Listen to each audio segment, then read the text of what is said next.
I never planned to be standing in that corridor. That's the thing nobody tells you about moments that change everything. They don't announce themselves.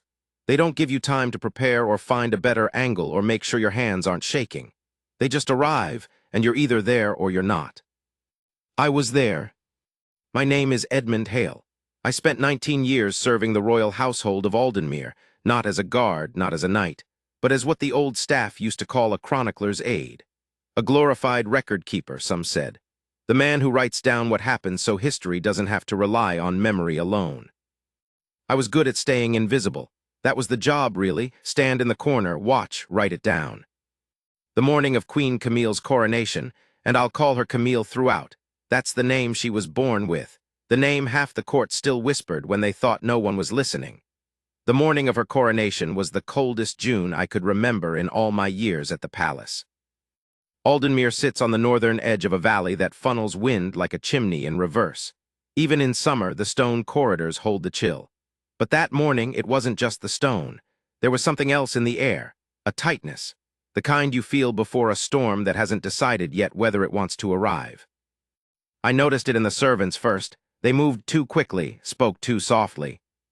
The junior footmen kept glancing at each other the way people do when they know something and aren't sure they're allowed to say it out loud. The throne hall of Aldenmere is not a large room by royal standards. That always surprised visitors. They expected something vast and towering, and instead they found something almost intimate. Gray limestone walls, arched windows that let in flat northern light, and a central aisle barely wide enough for 8 people to walk abreast. What it lacked in scale it made up for in weight. Everything in that room felt permanent. The flagstones were worn smooth by centuries of processions. The wooden pews on either side had been carved from the same oak trees in the reign of King Aldrich II. Standing in that room, even on an ordinary afternoon, you felt the presence of everything that had come before.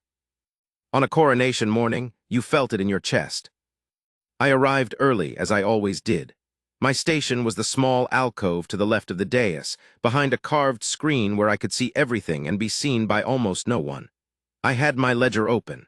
My pen was dry. I always waited until something worth recording actually happened before I inked it. The dignitaries filed in over the course of an hour. Lords from the eastern provinces, their wives in winter-weight silks despite the season. The Archbishop of Aldenmere in his full ceremonial robes, white and deep crimson, so heavily embroidered they seemed almost structural, like armor made of thread. Foreign representatives from the 3 allied houses, church elders, members of the High Council, some of whom I recognized and several I did not. And then the guards took their positions. That's where I need to slow down, because you have to understand what the Royal Guard of Aldenmere meant. These weren't ceremonial soldiers. They weren't men who stood at doorways for photographs or marched in neat formations for visiting dignitaries.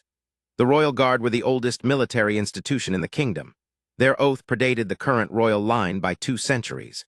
Their authority, in certain matters of constitutional law, superseded even the monarch's own household council. One of those matters, and this is what everyone in that hall knew but no one said aloud, was the right of verification. Under the Articles of Aldenmere, dating to the reign of Queen Maren I, the Guard retained one ancient power, the right to formally object at the moment of coronation if they believed the succession to be constitutionally invalid. It had never been used, not once in 230 years. Most people assumed it was vestigial, a ceremonial relic, like the silver key no one could find the lock for. The man who was about to prove them wrong was standing 6 feet from the dais, in full ceremonial dress. His name was Captain Aldrich Brennan. I knew him by sight, everyone at the palace did. He had served the Guard for 22 years. He was not a man given to theatrics. He was not a man who made scenes. In all the years I had watched him, I had never once seen him step out of position without cause. He stepped out of position. The Archbishop had just finished the first invocation. The hall was perfectly still.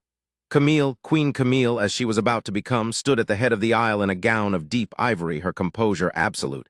She had always had that quality. Whatever she felt, it stayed inside her.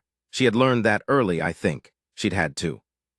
The crown was on its velvet cushion, 6 feet away, held by the Lord Chamberlain. And Captain Brennan took one deliberate step forward from his position at the left flank. The sound was nothing, one boot on stone, barely audible. but in that silence it rang. The Archbishop paused mid-gesture. Not dramatically, just a fractional hesitation, the kind you'd miss if you weren't watching closely. I was watching closely. That's what I was paid for. Brennan said nothing immediately. He stood with his hands at his sides, not reaching for anything, not threatening anyone. Just standing where he should not have been standing, at a moment when every person in that hall understood what his position meant. The Lord Chamberlain turned his head very slightly. The senior council members in the front pew exchanged a glance that lasted less than a second. Then Brennan spoke. His voice was not loud. He didn't need it to be. In the name of the Royal Guard of Aldenmere, under Article 14 of the founding articles, I raise formal constitutional objection to this succession. I have tried in the years since to describe what happened in the room in the 3 seconds after those words. There is no adequate description. It was not chaos. No one screamed or ran. That's important to understand. The people in that hall were not ordinary people. They were trained in the art of composure. Reactions were managed, contained, measured. But beneath the stillness, something cracked. I felt it the way you feel a deep sound more than hear it.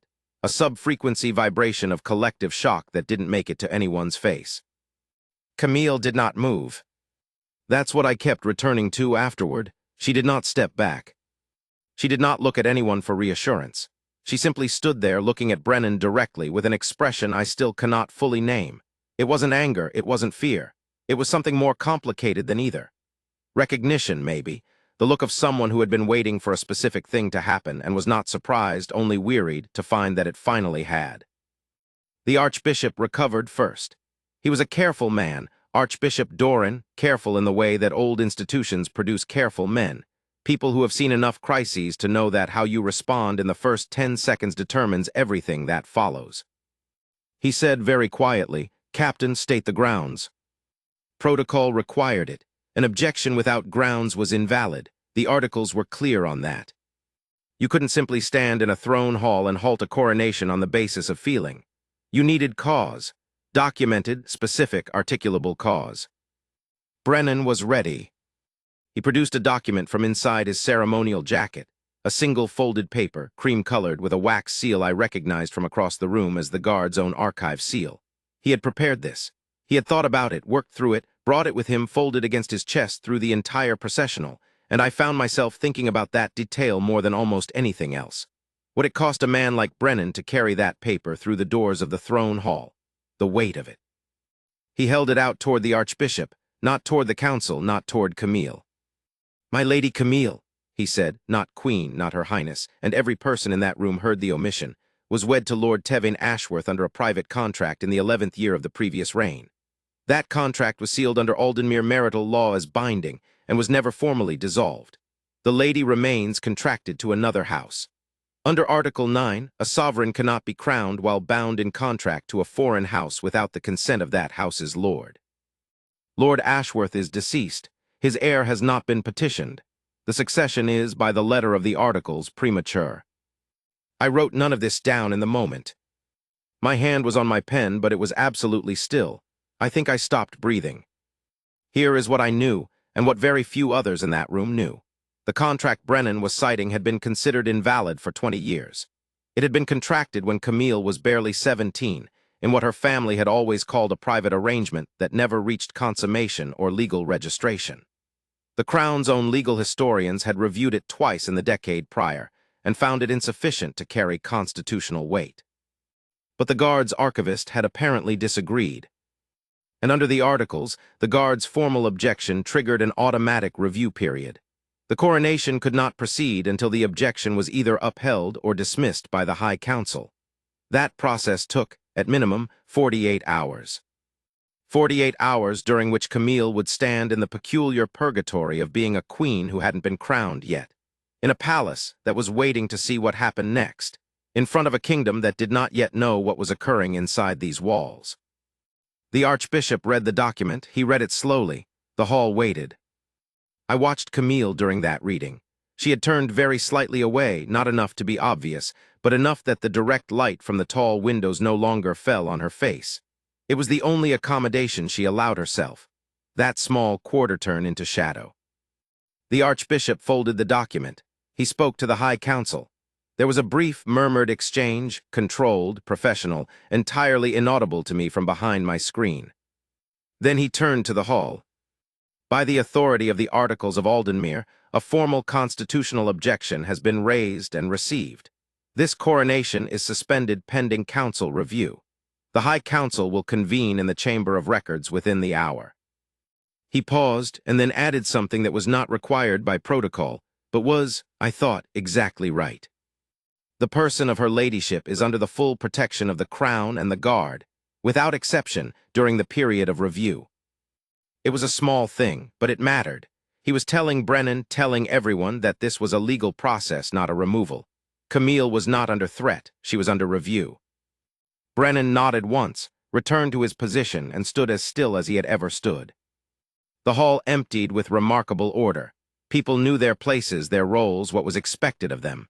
The dignitaries filed out. The foreign representatives were escorted to the receiving rooms. The Archbishop processed out with his attendants. The pews cleared. I stayed where I was. Camille was the last person standing in the throne hall besides 2 guards and the Lord Chamberlain. The crown was still on its cushion. No one had touched it. She looked at it for a long time. I don't think she knew I was there behind the screen. I was very still. I had learned over 19 years to be very still. Then she turned and walked out. Not quickly, not with her head down. She walked the way she always walked, shoulders level, pace measured, eyes forward. Like she had somewhere to be and intended to get there. The council review took 31 hours. The conclusion, when it came, was not surprising to anyone who understood the legal history. The contract Brennan had cited was ruled insufficient under current constitutional interpretation.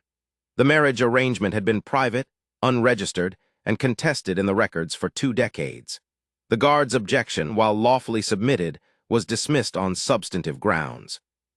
The coronation was rescheduled for 2 days later. It proceeded without incident. I saw Captain Brennan once more before he was transferred to the Northern Garrison, a posting that was called routine, and that no one quite believed was random. He was in the East Corridor of the administrative wing, in civilian clothes, carrying what looked like a personal ledger of his own. We passed each other. There was no particular reason to stop. We weren't friends, we barely knew each other. But I did stop, and so did he. I didn't know what to say exactly, so I said the only thing I could honestly say. "You knew it wouldn't hold." He looked at me for a moment, not defensive, not regretful exactly, just thinking about whether to answer. "I knew the law as I understood it," he said. "That's all a man in my position is permitted to act on." He walked on.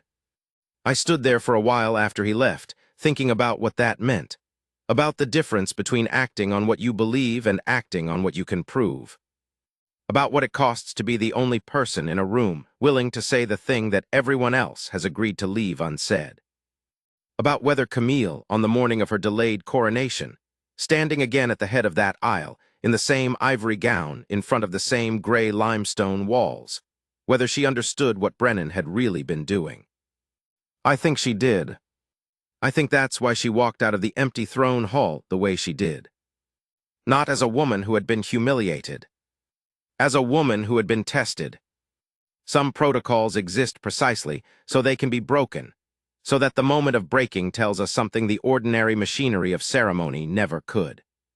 That morning in the throne hall, one man stepped out of position, and in doing so made sure that the crown, when it finally came to rest on Camille's head, would never be something she simply inherited. She had to survive it first. And she did.